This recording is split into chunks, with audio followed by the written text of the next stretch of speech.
Now, there's been plenty of speculation around Manchester United and whether they will look to recruit a new goalkeeper this summer. Andre Onana, remember, missed their Premier League opener against Arsenal last weekend. Today, Ruben Amorim was giving nothing away about who will pick to face Fulham on Sunday. Onana is ready to play like last week, so we'll see in the game who is going to be the goalkeeper. Lich is out, Nuz is out, the rest of the guys are fit and ready to play. Right, since Ruben Amorim held that news conference, Michael, there has been news of a potential goalkeeper incoming at Manchester United. That's right, Darmesh. Yeah, United making progress in talks with Royal Antwerp to sign goalkeeper Senne Lammens. Now, sources in Belgium have told us that a 17.3 million transfer is close to being agreed, with the structure currently under discussion. So United making progress with the Royal Antwerp goalkeeper Senne Lammens. Yeah, and if he was to come in, it wouldn't necessarily be as a number one goalkeeper, but they're looking long-term, are Manchester United, with regard to that possible signing. So possibly a keeper coming in at United. But of course, as we have been telling you, since they've made those three signings up front, the focus has been on departures at Manchester United. Marcus Rashford, of course, already gone to Barcelona. They're looking at suitable offers for the likes of Jadon Sancho, Alejandro Garnacho, Rasmus Højlund, Antony and Tyrell Malacia. And Ruben Amorim was asked about potential departures this afternoon, and this was his response. It's not an idea that these guys are going to leave to play in the different club and then we are going to receive another player. That we don't know what is going to happen, but we are not waiting to get to take out someone to bring another player. One thing is not responsible for the other. It's not a good thing to have players in this situation, but it's clearly that they want to play in the different club, and that is clear. So we try to arrange everything for both parts to be happy. So I have to try to imagine to have the training with the guys that I think are going to be the future, and then the other guys are training and preparing for the next chapter. When the window is closed, it is a different history. When the window is closed, we have to receive the players, and then new life and anything can happen. Yeah, Carve, let's have a look at some of these players that Manchester United want to listen to offers for. One of the big ones, and probably the one that will get them the most amount of money, is Alejandro Garnacho. We just saw Chris Reedy describing what Chelsea's front line is going to look like tonight. He'll find it quite difficult getting in that team if he was to go, wouldn't he? No, well, Chelsea need another player who can play wide left. Because Mudrik's unavailable at the moment, Jadon Sancho has gone. They brought in Jamie Gittins, but they need another player there, and their number one target is Garnacho. But look, Chelsea know that Garnacho effectively has no future at United. It's very difficult to see him ever playing for United again. And Chelsea's position is, why would we pay over the odds for a player who's got no future at United and for a player who wants to move to Stamford Bridge?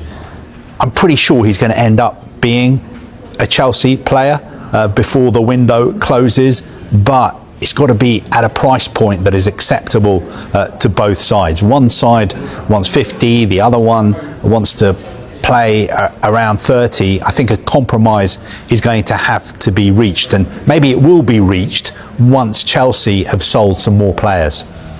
Yeah, so Alejandro Garnacho looks like he will end up at Chelsea, as you said there, Carve. Not so clear-cut is the future of Rasmus Højlund. Remember, AC Milan were really trying hard to sign Rasmus Højlund. They proposed a loan with an option. Manchester United prefer a permanent deal. Rasmus Højlund prefers a permanent deal. Napoli now are thought to be trying to formulate a deal whereby they do a loan with an obligation to buy. Antonio Conte is really keen on signing Rasmus Højlund, and it's understood that Højlund and United could be up for this deal because Napoli can obviously offer Champions League football, so definitely one to watch there. Garnacho potentially to Chelsea, Højlund, you never know, potentially to Napoli. Jadon Sancho, Michael, another player who could be on his way out, but where? Hang on, if Højlund's watching, just look at what Antonio Conte's done to Scott McTominay. So, all right, anyway. Right, on Jadon Sancho. Look, he's confident, we understand, of securing a move away from Manchester United before the window closes. Now, Roma are now looking at alternatives to Sancho because Roma had this bid worth £20 million and held talks with the player. But Sancho wanted to explore other options. Bit of a surprise in my opinion, but Besiktas showed an interest, but they're not in active discussions, we understand.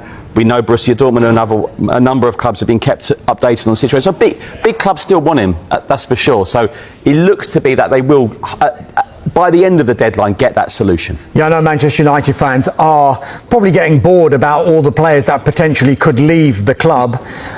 I still think they want to spot a market opportunity if it's possible to bring in more players. We've talked about the goalkeeper, but they're still exploring the market for a midfielder in this transfer window. Stuttgart's Angelo Stiller is a player they like and that they have looked at in this window. However, it's gone no further than initial interest at this stage. No club-to-club contract. He's a German international, still got 3 years left on his contract. You'll remember that earlier on in the window, Carlos Baleba was a big target for Manchester United, but Brighton made it clear not for sale. But as I mentioned before, as much as the focus is on departures at Old Trafford, they do want to be in a position that if a market opportunity was to present itself, they are in a position to be able to act on that market opportunity. Ruben Amorim has already named complete midfielder Man United must sign.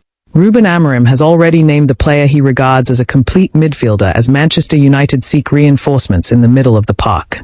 United have spent close to £200 million rebuilding their attack with the signings of Mateus Cunha, Brian Mbeumo and Benjamin Sesko this summer. The club are still working on deals to offload Jadon Sancho, Antony and Alejandro Garnacho to help fund a move for a midfielder before the summer transfer window closes on the 1st of September.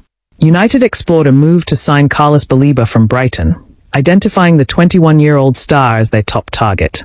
But the Seagulls' huge asking price, in the excess of £100 million, has forced them to shelve those plans until next year. United are still light on options in midfield with Bruno Fernandes and Casemiro starting in the opening game of the season against Arsenal on Sunday. The Portugal international is not a natural central midfielder, with his best work coming further up the pitch with questions over whether Casemiro can withstand the pace of another season in the Premier League. Manuel Ugarte and Kobbie Mainoo are the club's only other recognised options. While a move for Baleba now looks increasingly unlikely, United are exploring other midfield options. The Premier League side have been credited with interest in Sevilla's Lucien Agum, linked with Arsenal earlier in the window. Reports also suggest Sporting CP captain Morten Holmand is an option being considered, one Amorim thinks very highly of. The Denmark international captain Sporting to another title last season, having been signed by the club during Amorim's reign in charge.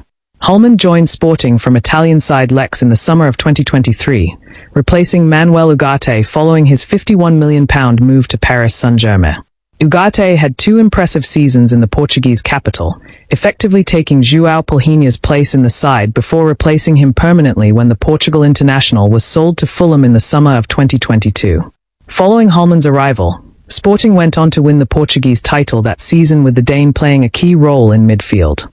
It was Sporting's first title in 19 years, and while Amorim loved the industry of Palhinha and Ugarte, he explained at the time he was keen to move away from that type of midfielder, describing Holmand as a more complete player. The big difference is that we have improved in our organised attack. We had the principles of the first year, when defensively we were very good, but we didn't spend much time in organised attack, Amorim said. We spent a lot of time creating offensive nuances, and then we discovered what kind of players we need. He continued, "We are always growing, and I think we have to be clearer in defending, and we have to change some characteristics that will help us in the future. It's a normal evolution, and then there's also the merit of scouting. I love Palhinha and Ugarte, but I would say that Holmand is the most complete player in his position. I'm certainly no longer their favourite coach, but it's a matter of everyone at the academy understanding our playing philosophy."